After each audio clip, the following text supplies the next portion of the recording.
visão direta e sem intercorrências. Esôfago. A laringofaringe foi examinada e não apresenta lesão. Observa-se duas erosões lineares ativas no esôfago distal, uma delas maior que 5 milímetros de extensão. Na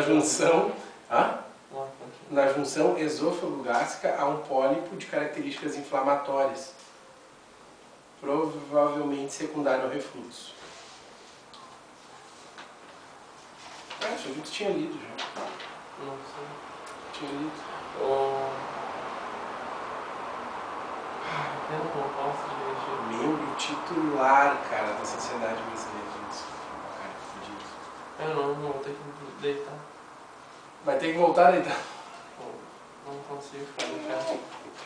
Não, só espera que eu te ajude ali. Não, Você pode bater a cabeça, cara. Não bato nada. Mas não arrisca.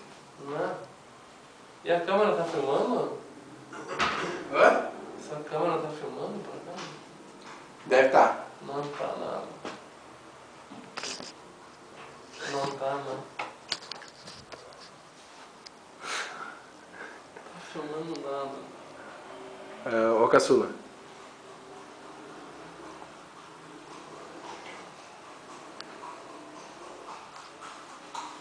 Ai, que ânsia, mano. Sério? Ah, Não tá filmando.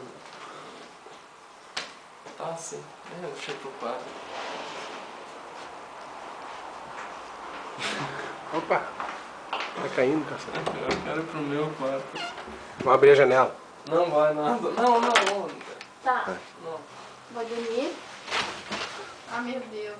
Vamos só abrir a janela. Porque... Não abre, cara. Não abre. Tadinho.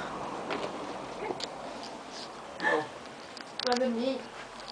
Não, deitei aqui pra ver se eu bato um papo, tomo um mate com vocês. Idiota. Não, o que tu vai te dar, moça? Sempre, com fome. Não sei, André, vamos ver agora. Tem picanha ali, se quiser assar no fogo, sei lá. A gente inventa. Deixa a luz ligada ou desligada? Tá. E a porta? Não, fecha. Que pica. Ah, esse aqui é o ovo?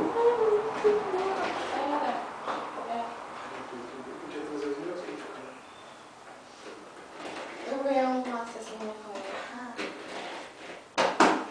Tá. Tá, o que a gente vai fazer então? Tem carnes aqui. Carnes. Tá ligado? Por que eu não botou um de siri?